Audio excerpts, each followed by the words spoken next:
All right, Cedonia. Thank you for joining us today, on the Hair Convo podcast. Today we are talking about maternal mental health. Cedonia is a midwife and a health and wellness advocate. She's here to talk to us about how we can appropriately address the topic of maternal mental health and also keep it in check because it's something we don't always talk about. Sedenia, thank you for joining us. Can you hear me? Yes, please, I can hear you. Oh, okay. You are welcome. Thank you so much for having me. I'm excited to be on the hair conversation. I wanted you to do a brief introduction, but I think I've already done that. So, is there anything I missed And in I the think introduction? basically that is it. I'm Cedonia. I'm a practicing midwife.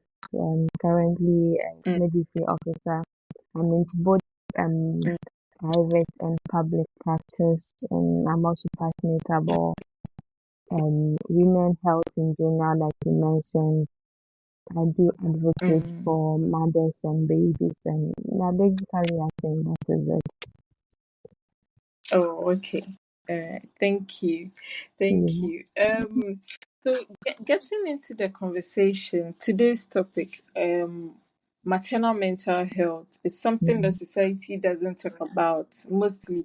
Whenever there's an issue with regarding mental health, mental Mhm. health itself is not something we really talk about.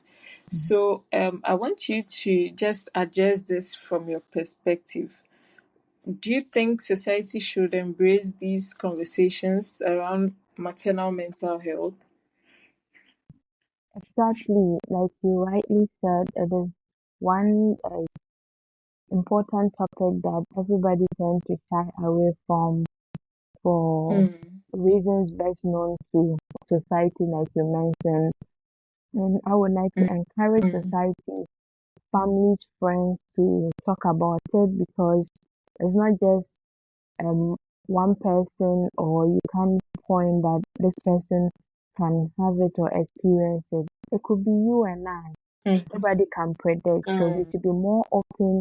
It should be a topic that should be welcomed in our homes, mm, our churches, our communities in which we find ourselves, so that people can mm, boldly and freely express themselves, so that they can seek the needed help that is they need to help them, so that it doesn't get to the extreme.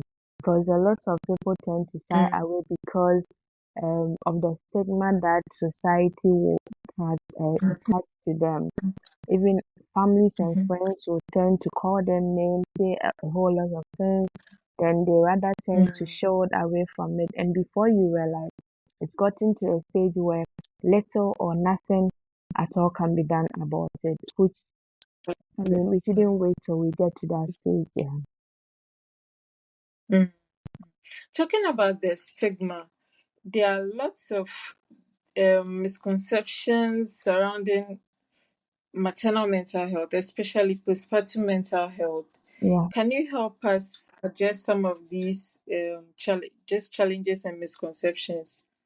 Uh, I'd like to talk about one, people feeling or thinking um, maternal mental health, or if you are having challenges with mental health issues after delivery, is because you are weak.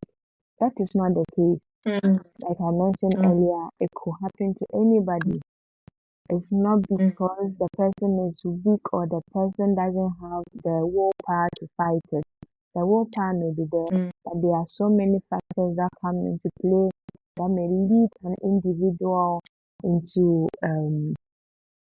some form of mental instability after delivery. It could even be during the pregnancy, after mm, delivery. So we should take away the stigma. We should talk about it freely. We shouldn't tag a certain group of people. That is not the case. That is not the situation. Then also we shouldn't make it look as if because somebody was badly brought up or something, that is the reason why the person may experience mental health. It is not written anywhere that way. Once again, it will happen to anybody at any point in time. So it is something that we should really, really come to understand as a society, as a nation, so that we can talk about it really at any point in time and get to get the needed care that everybody who is going through that moment to enable them access the best of care. Yeah. Mm, mm. I think the common of these misconceptions that mostly come up is related to spiritual, like people relate some of these postpartum mental crisis to spiritual issues and stuff like that. People even Exactly. relate it to the food the food we eat. Is Exactly. there any truth? Is there any truth to that? Exactly. Like I mentioned, you just can't point to a certain group of Mm, people nor attribute it to spiritual, or you can't connect it to mhm, spiritual issues. Like I mentioned, it could happen to anybody. And just mm, like Adam, even when it comes to certain diseases like hypertension, diabetes, instead of seeking proper medical care, people tend to think it is mm, spiritual. Yes, mm, I'm not mm, disputing the fact that there are no spiritual issues. There are. But mm, when things of this sort happen, please let's do seek help from healthcare providers to get to know the root mm, cause rather than mm, tagging it spiritually. Then we end up, mm, I'm not saying once again, prayer comes or going to the church for prayer, deliverance, or whatever you believe in. It's a mm, bad thing. But in as much as we are doing that, we should also come to the healthcare for proper assessment and advice mm, from trained personnel who have the knowledge and the skills to be able to help you come out from that situation. I mean, they work hand in hand. You are praying, you are still yeah. taking your medications, you are listening to the Mm, advice that your healthcare provider is giving. And I think when it works that way, we achieve better results. Yeah. mm, Thank you. Thank you for that advice. Mhm. Talking about how you diagnose some of these conditions, Mhm. can you point out some early signs of postpartum, especially postpartum mental imbalances or these emotional crises? What are some of the early signs we mostly ignore? Um, so when we talk about this mental health issue or postpartum mental health issues, it's a broad topic. Then we just don't Mm, jump into the depression part of it. We may have some mm, early signs that a woman may show during the pregnancy, during childbirth, or mhm, after delivery. After delivery, which we mm, term as the postpartum blues, which is happening mm, maybe the second or third day. They may be feeling of anger, anxiety, guilt, hopelessness. You may have some panic attack here and there, mood swings. Then they may be fatigue, then loss of appetite mm, or restlessness. Then when it comes to the mental aspect, you feel down, kind of depressed. There may be fear. mhm, Then when it mm, comes to the behavior part, there may be crying spells or irritability. The little thing you do, the person may get irritated. The person gets mm, angry. You mm, find them mm. crying for no reason or lack of Yeah, very concentration. common. Yes, yeah. Mm, Then mm, in some cases, you may have weight gain or weight loss. Then you may have mm, the inability to sleep, which we term as insomnia. But when it mhm, exceeds a certain level, then we may be talking about depression. That is where the person may show extreme form of these few things mm, that I've mentioned. Then we also have a mm, rare form of it, which is, should I say, a serious form, which we call the puerperal psychosis or postpartum psychosis. It gets to that Mhm. point, this person may be suicidal. Either the mother wants to harm herself or that of her baby, which we don't have to Mhm. joke with. We need to take it Mhm. seriously. And at any point, if you, the mother, or a friend close by, a relative, your husband, your partner, your mother-in-law, sister-in-law should notice that no, my sister-in-law used to cry at least a few minutes after delivery, but now she gets up the Mhm. whole day, she's crying, she wouldn't eat, she's withdrawn from the Mhm. family, she doesn't even want to see the baby. I don't think we should sit and watch or look on.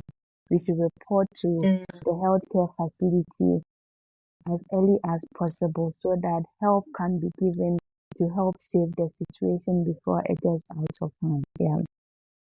Mhm. So, talking about reporting it, do you go straight to a psychologist or you have to be referred? How does it work? It's just so if you are in the health facility, the good thing about the whole thing is I've noticed that most of the health facilities are bringing psychologists on board. So Mhm. if Mhm. I am taking care of a woman, second day, third day after delivery, you notice this patient is withdrawing from her baby, she's not eating, she's Mhm. neglecting her personal hygiene. The first approach is you may try talking to her. If you listen, that's fine. Some may not be able to open up to you for some reason. And sometimes Mhm. the approach, because most of us are not trained in that aspect. So I think it's best Mhm. for you to talk to the psychologist. Okay, I've noticed Madam A or Madam B after delivery, things are a bit off a bit. If you could talk to her, then I think it helps a lot. Mhm. Or no, if not the healthcare Mhm. provider, a family member should notice any change. You draw it could be Mhm. your midwife, your primary healthcare provider, because you may not have Mhm. access to the psychologist. They would then Mhm. get in touch with the psychologist so that the best of care or advice will be given in such situation. Mhm. Mhm. Thank you for Mm. that. Mm. I wanted to, sometimes you see some of these stories in the news on the internet about mothers hurting their newborns. Some even go to the extent of killing them. And sometimes, when you see it on the internet and you go to the comments, people are always talking about postpartum depression. But are some of these things like, should it always be connected to postpartum depression or mental imbalance? Because to the extent that you could harm your own child, a newborn, it's quite scary. In the news, sometimes, in the newspapers, on the internet, you see stories of mothers going through this whole postpartum crisis. I'm quoting crisis because the stories get scary. You see some of the stories where the mothers hurt themselves, or even some go to the extent of killing their newborns, and it's so scary. You go to the comment section, especially when it's a story on a blog. You see the comments, people are saying, okay, this postpartum depression and stuff like that. Is it always attributed to postpartum depression, or sometimes it's just something else? Because to the extent that you kill your child, I think that's extreme. Hmm. We mentioned earlier, it is a conversation that a lot of us, majority, tend to shy Mm-hmm, away from, which shouldn't be the mm-hmm, case. I think we need to create more awareness and let people know that mm-hmm, these situations are real. It's not just a made up mm-hmm, story or somebody has cooked up something because they need likes or followers. It's something that mm-hmm, happens, and we have risk factors. Assuming somebody has had previous history of postpartum depression or blues, then this person has given birth or it's pregnant and you don't pay attention to the person, the chances of she going into mm-hmm. that is very high. For somebody who already has a mental health history, and is getting pregnant or has given birth, you need to pay more attention. Or you notice there's something about this patient. For example, I'm not just saying teenagers, but let me use that as an example. This girl is in senior high school, no, junior high school. She's pregnant. Where to get money from, it's an issue.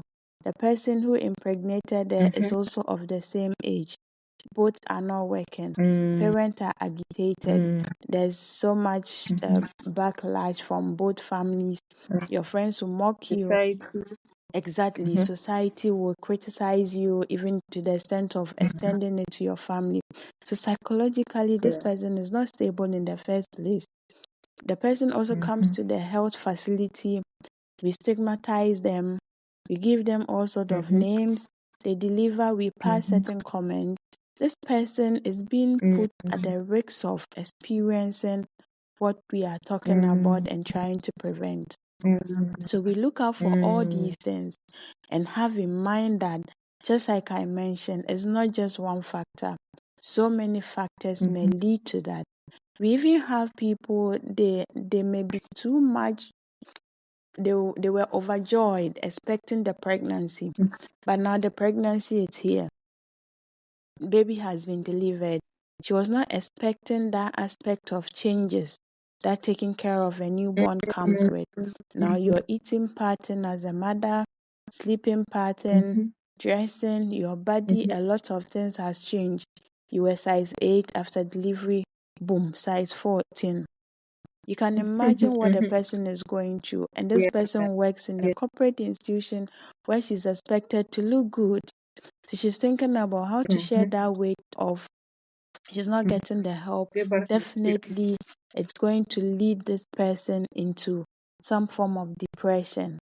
And we should be understanding enough and supportive enough so that we'll be able to help as much as possible to see those stories to be real and find ways of helping curb them so that it doesn't keep going on. Yeah. Thank you for that insight. Thank you for that insight, because some of them are really scary. And as society, from everything you said, it looks like society largely plays a role in contributing to some of these imbalances, because the stigma alone can just is a whole weight Yeah, placed on the person's psychological state and all that. So exactly. um but in your opinion, how do you think society can, as they contribute largely to the problem, how do you think they can also be a solution to the problem? Aside having conversations like this, are there any other ways society can contribute to eradicate or manage this situation? Okay. Society can contribute largely. I would say greater percent lies in the hands of society because we belong to the society, we belong to a family which belong to the society, a church that belongs to the society, Mm-hmm. a mosque or a community that belongs to the society. So if each and every one of us in the community or society should learn to have honest conversations and give the best of care and support instead of criticizing or stigmatizing or saying things that may not or may lead this person to this kind of situation, I think it's going to help largely. Then also understanding the stress that pregnant women go through and after childbirth, the changes that it comes with. Then also not comparing. I'll go back to using families as an example. A woman gets married into a family. She's from a different family altogether. Your mother-in-law is a different person altogether. But this person tries to make your story look like hers. This woman will tell you she doesn't understand why you've given birth to one child and you are complaining. You look stressed. She has given birth to 8 or 9 children and she didn't experience any of what you are It's going not, through. imagine that. Exactly. So we need to understand these things and appreciate the fact that each individual is different. How your system will Mm. respond to a situation is different from how she is going to accept it. You don't go comparing. I have 4 daughters. They've all given birth to children. They didn't go through this. Why is it that only your BP is going up? You should stop being Mm. lazy and get back to work, take Mm. care of your home and your husband. I think when we tend That's to, it. yeah, these things Mm. are real conversations or things that are going, that Mm. women are facing, that they cannot express Mm. themselves, they can't talk about it because of the fear of, if I should say it, I may lose my marriage. Yeah, And I yeah, think we that's should be true. honest enough and be supportive and understanding enough, respect the individuality of the person. And I think it's going to help greatly. The same applies to the healthcare providers. We should be Mm. empathetic. We should put ourselves in the shoes of the pregnant woman, the postnatal woman, and understand them and not try to compare situation A to situation B, expecting them to behave the same way. No two Mm. individuals are the same. Even twins are not the same. They have their differences. And I think it will help greatly to curb this. And also the churches, the mosques, the communities we belong to, they should incorporate Mm. it in their activities so that it becomes a daily topic that we discuss. Television, they Mm. can make provision for some of these things instead of advertising certain things that we do not need. Mental health Yeah. can become a key thing that they will put up as an advert so that everybody will be aware, because we are lacking when it comes to understanding what it really means. And I think it will help greatly. Mm. Mm. I think we also underestimate the impact of neglecting some of these issues, because when it gets to the stage where now the person gets suicidal, then what happens? That at that point, I think salvaging the situation is like a zero percentage, because Exactly. sometimes you are not lucky. The person may just take their own life, and then Exactly. now we are left to. I think even at that point, people still stigmatize the family. The family is Yeah, the one that now faces the stigma. exactly. So it's something we need to pay attention to and have more conversations on. Thank you. Exactly. Thank you for your And for your take on I that. Mm-hmm. I also think if society should understand that um maternal mental health is not just the individual, it will also help a lot. Like you rightly said, if the mother is not stable or healthy enough to take care of the baby, this baby would later come back Mm-hmm. to society to do things that they are not supposed to. Mm. It may affect their behavioral Mm-hmm. pattern, it may affect their growth, We do. it may affect their general well being, which is bringing back burden to the society. Or in the absence of the Mm-hmm. mother, society will have to now step in, or the family, to take care of this child, which is going to bring a toll on other family members. And I think when we understand it that way, we'll be understanding and supportive enough so that we don't just look on thinking or believing it's just that individual. So I shouldn't bother Mm. myself. And I think it will also help. Mhm. Yes, yes. It really does take a collective effort. It Yeah. really does. It really does. Talking about managing the situation, how or what role does having a supportive system or building a support system, how does that also help manage the situation, especially for mothers? I think a support, a good, let me qualify the support system. A good support system is needed in this situation, because if I Mm. know I have my partner, my husband, my mother in law, my sister in law, a friend that I can count on, I can freely tell you, Mhm. look, I think I don't feel okay after delivery. We needed this baby, but baby, it's here. I'm not happy about it. And you not blaming me, but Mhm. understanding that, okay, I understand how you feel. How do you think we can solve this? Mhm.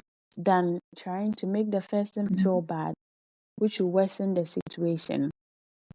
In doing this, we encourage, I know most of the facilities are now trying to bring up this pregnancy school thing that we are encouraging partner or husband involvement, other family members, so that they tend to understand the whole pregnancy journey, then they appreciate it more. Because if you don't understand what is happening to the person at that moment, you not appreciate whatever that they are going through. Like I mentioned earlier, a mother-in-law or your own mother will feel like, I gave birth to 8 children, I gave birth to You're 9 doing too children. much. Yes, nothing of this sort happened to me. Why are you doing too much? Just one pregnancy. See how you are doing. You are behaving. And we should also understand that men, they have a different system altogether. A woman's reproductive system is different from the man. They don't even understand menstrual cramps. They don't understand menstrual blues. How can they understand postpartum blues? So when we involve them in the care from the scratch, they tend to appreciate the fact that, oh, this is what is happening. It is not because my wife or my partner is just making up stories. Truly, it is something that is there and she needs my support. I need to be there for her. Because when you attend such educational sessions, people tend to share their stories. You tend to appreciate it that, oh, after all, it's not just me. Somebody else has gone through it. And she is also Yeah. going through it. With my support, we will pull through. But if you don't understand or you don't come for those sessions to understand the whole process, you see it to be something normal and you not be bothered to help in any way, which will worsen the whole situation. So a good support system is needed in this situation to help. It's really needed. We all need it, yeah. Yeah. I remember when I had my baby, I tried to, sometimes it's not like you're really prepared to be a mother. So when Yeah, it happens, you have to brace yourself and learn true. as much as you can. And it's not like a one-time thing, like you're going to write an exam, you learn and then you write and Yeah, you are done with it. It's like a journey. So you keep learning with every day, every yeah. experience and all that. So I try to create for myself a community of Okay. other new moms and some who have had maybe 2 or 3 kids. And I think that also helped me a lot because Wow. sometimes, you just need a space to share some of these um um I don't want to use grievances, but like frustrations, because Exactly. at a point you feel like you don't even know what you are doing. Yeah. And sometimes you even feel some of these experiences are unique to just you, but you hear somebody's story and you're like, oh, okay, so you also felt like that. Okay, so how Exactly. did you cope? And then you learn from each other. So I think Mm, we should also encourage such communities, mom okay. groups. Now, I think I see a lot of them online, and I think it's something good if it's really genuine and it's not like True. something like people will just use that to also criticize and have their own Exactly. interest. If it's Exactly. really genuine support, I think it's also a psychological boost for the mom, for the Yeah, mothers. Yeah, that's true. yeah. We are getting closer to wrapping up the conversation. I want before we get to the final part, I wanted to find out um, postpartum mental anxiety when a mother is going through, whether it's a first time mom, a second time mom, third time mom. What kind of, can you just give us an overview of how therapy or treatment or assessment works in this case? What kind of therapy do you recommend, or what kind of professional help is available for moms who experience postpartum mental anxiety or Okay. depression? Okay. Um, Talking about the treatment modalities or the therapy that is available, I would say each Mm, situation may be unique or peculiar. So you mm, identify the okay. situation and tackle it from there. I think I mentioned something pertaining to a teenage mother. If you should find Mm-hmm. such a person, what do? You need to involve the family members, let them understand Mm. it has happened. This is where we've got into. Instead of pointing fingers or blaming the situation, how do we help? How do we come in? Move on. You being a mother, you Mm. being a grandmother, an elder sister, how do you help in this situation so that Mm. this person doesn't go into a state that we don't want or will bring even more burden onto the family and the community?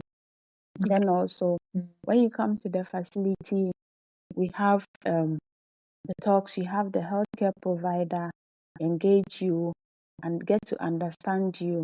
Then I mentioned earlier, now psychologists are almost everywhere. We get them on board, Mm. mostly with the the talk, getting to know what the situation is with counseling. Yeah, counseling is the better word. Counseling, we are Mm. able to salvage the situation.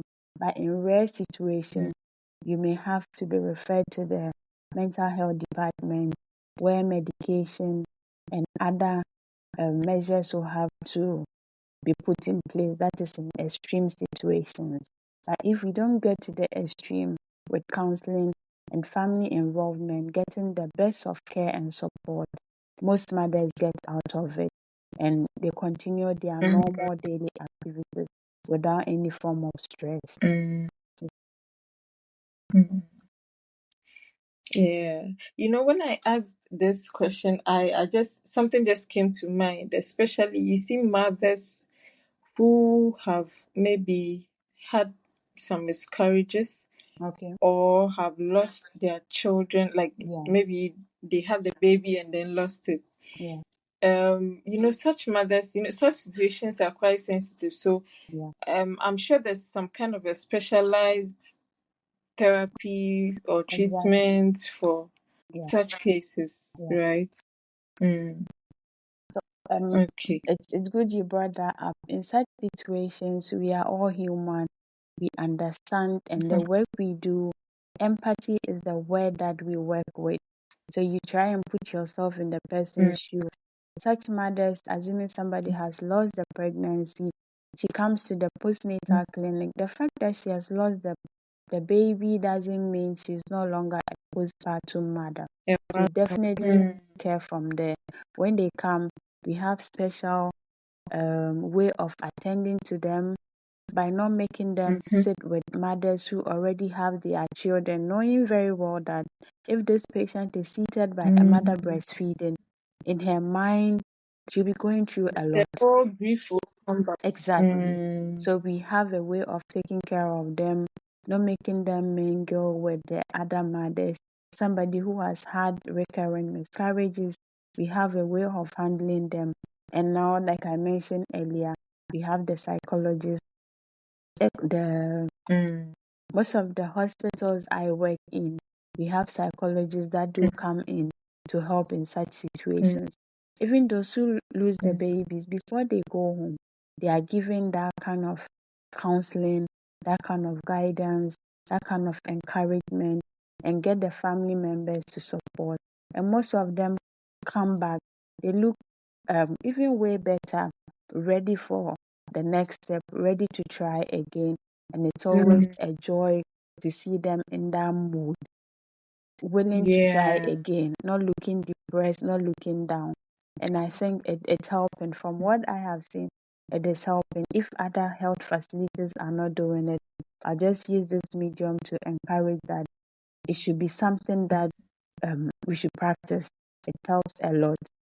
And I believe Mm. if we continue, it will help reduce the stories we've heard or what is currently Mm. happening in the system. Yeah. I mean, you guys are doing a great job. You guys are doing a great job because Mm. sometimes some of these situations are very, very sensitive and like complicated. Yeah. So it will take a lot of effort to. Exactly. I've personally witnessed situations like that with friends Mm. or some moms I've seen go through that experience, and it's not it's not something very easy to just wake up one day and then you are okay, you are good to go. It Oh takes no, time and a lot of no, conscious effort. yeah. Yeah, yeah, yeah. So these kind of counseling therapy sessions, how affordable are they, or is it easily accessible? Because you mentioned that it's something that's coming up now. Is it readily accessible, and is it affordable? Is it affordable? It's not much. Personally, I always say it's a privilege because Mm, like you mentioned, these are very sensitive personal issues that nobody would like to discuss. I don't think any woman will pride in saying that I've had 5 miscarriages, I've had 6 miscarriages, mhm, I don't have a child yet. mm, So when I get such a person talking to me, I rather deem it a privilege and I give them the best mm, of counseling that I mm, can in my own capacity. Where it is beyond me, I go to the mhm, next level. And by the grace of God, mm, most of the times we achieve results. Where I think at this mm, point it is beyond me, then you get the next person. And there are some mm, situations I do my bit and I tell you, look, I'm just giving you an advice as a woman, as a midwife, as a health advocate. But I think in your situation, we still need to talk to a professional psychologist, mm, which will work better. mm, Then we mostly try to involve the family members. And I think it's not mm, much. It's not much. Most of mm, these things are mm, even done for free in some facilities that I know. So we shouldn't really think much about the cost or what goes into it. mm. I think, like they always say, health is wealth. If you are to spend to Yeah. be healthy, I don't think there's anything wrong with it. So if you find yourself in an environment or a setting where they will even charge for that session for you to get results, I don't think you should or any woman should hesitate. We all need it Mm, from time to time.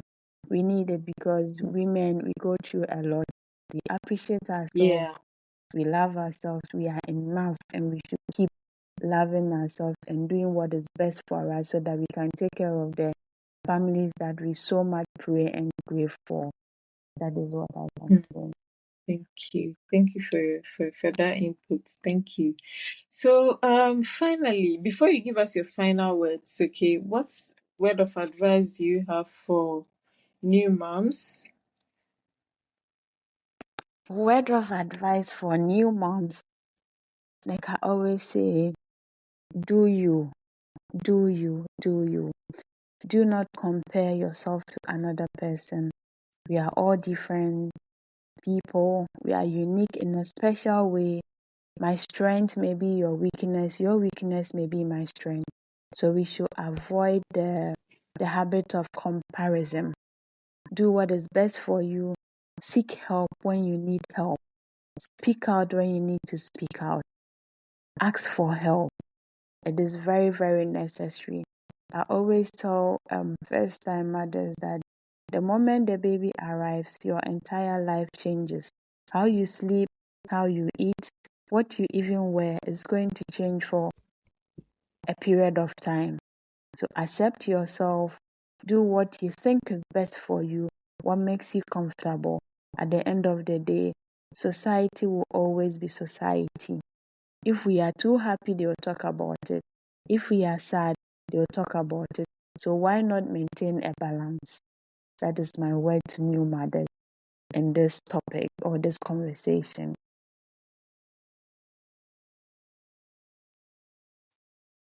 Hello, Cedonia. Hi, did you hear me? Uh-huh. Yes. I think it went off for a while, but Okay, we are even ending soon. This is the last question, so okay. yeah. Thank you. So, before you give us your final words, I wanted to find out your word of advice. Okay, what word of advice do you have for new moms who are they're just new to this whole pregnancy, motherhood, parenting journey? Yeah.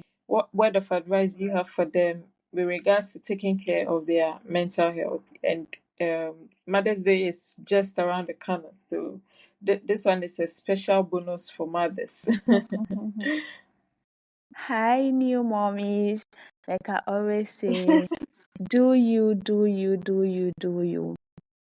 I always Mm, encourage that we avoid the habit of comparison. We are all unique. mm, We have our special qualities that you cannot compare your situation to somebody else.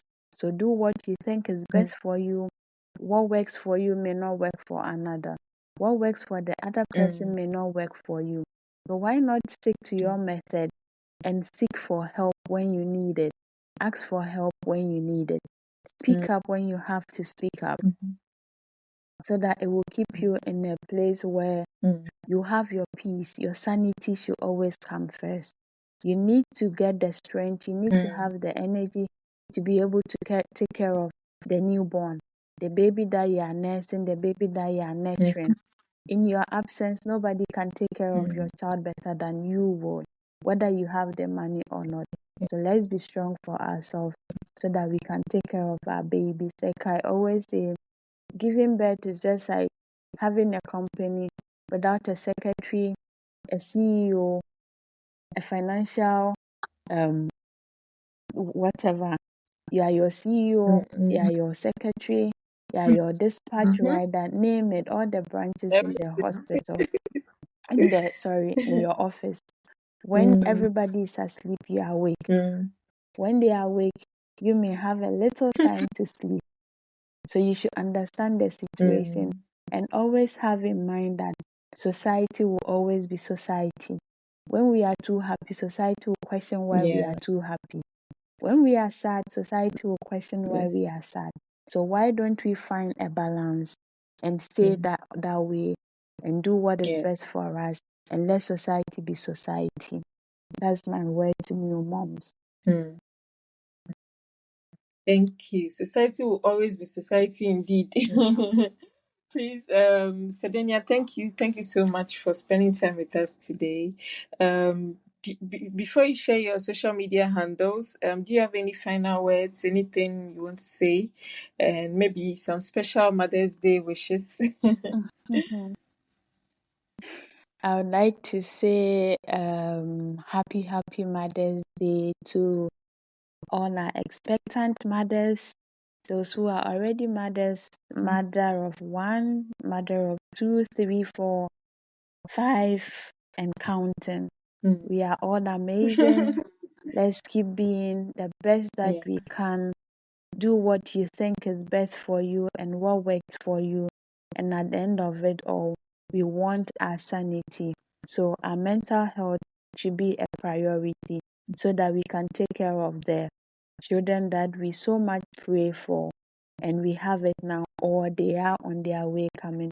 We need a healthy mother. We can have a healthy Mm. baby and a healthy society. At the end of the day, we will maintain a healthy lifestyle. Thank you so much. And I think that is it for now. Yes, yes. So, can you share your social media handles so that we'll just end Ah, the conversation on? okay. Facebook is just Cedonia Seal. IG Okay. it's Cedo_Nia. I think for now Okay. that is what I have. Yeah, that's it. Okay. Thank you so much. Thank you for having this conversation with us. You've shared a lot, and we hope that this conversation will be one of many to influence the change we want to see when it comes to maternal mental health. Thank you, and And thank you so enjoy your much for evening. having me. It was a great honor. I didn't make the Yeah, privilege. Thank you. And I thank, wish you to all the thank best you and all too. mothers out there. Thank you once again. Thank you, All thank you. right.